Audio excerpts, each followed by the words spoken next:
এই মুহূর্তের big breaking news একমাত্র শিলচর সংবাদের পর্দায়। কাছাড়ের কাটিগড়াতে সোমবার রাতে এক চাঞ্চল্যকর চুরিকাণ্ড সংঘটিত হয়। কাটিগড়ার চৌরঙ্গিতে বিশিষ্ট ব্যবসায়ী অপুধরের গৃহে চুরি। পরিবারের সদস্যরা মাত্র 1 ঘন্টার জন্য বাইরে গেলে চোর রান্নাঘরের জানালা দিয়ে ঢুকে প্রায় 6 ভরি সোনা ও 50,000 টাকা লুটে নিয়ে যায়।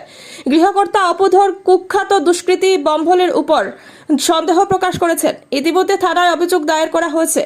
এলাকাবাসী দোষীদের দ্রুত গ্রেফতারের দাবি জানিয়েছেন।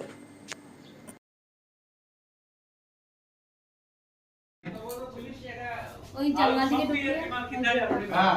এটা খুলছি না এই তো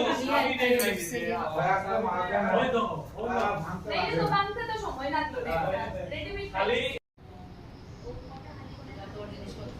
वाला ड्राइव तो आप कैसे पीछे छोड़ो वैसे वो लगता लंबाई से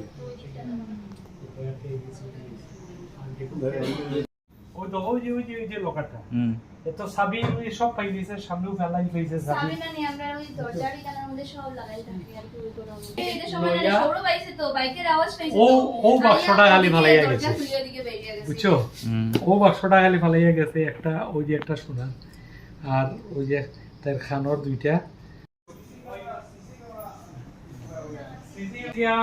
কিছু টাকা আছিল মানে যখন মনে করো ওই যে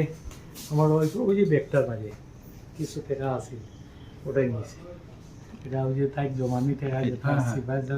টোটাল কোন দিকে ঢুকছে কইলা পিছন দিকে বাইরেছে আরেক দিকে আপনার এখান থেকে কিতা কিতা নিছে ও তো ধরো সোনা নিছে 5 থেকে 6 ভরি সোনা আর টাকা ধরো 40 থেকে 50,000 টাকা আপনারা তখন কই আসলা আমরা তখন বাইরে আছি ঘরে কেউ আছেন না না গরো কেউ আছে আপনার নাম আমার নাম অপুধর দরজাটা খুলছে ওই যে দরজাটা খুলিয়া ওদিকে বাড়িয়ে গেছে